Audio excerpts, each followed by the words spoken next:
আপনার চক্রান্তে যখন ফেঁসে যাচ্ছিল ইন্দ্রাণী গাঙ্গুলি এবং আয়ুষ্মান কোনোভাবেই চোখের সাথে কারো ফেস মিলাতে পারছিল না।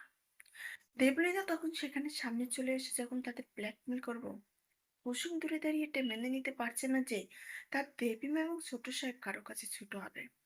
তারপর কুসুম সশরীরে মুখ বেঁধে সেখানে হাজির হয় এবং কুসুমের ফেজের সাথে সেই চোখ মিলেও যাবে।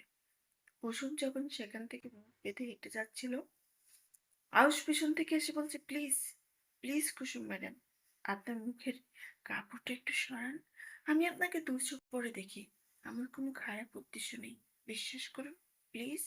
তারপর কুসুম আস্তে করে তার মুখের পর্দাটা সরিয়ে দিচ্ছিল।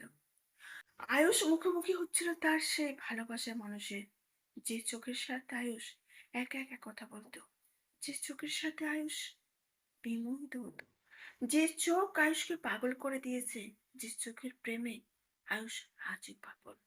দেখতে হলে চোখ রাখুন।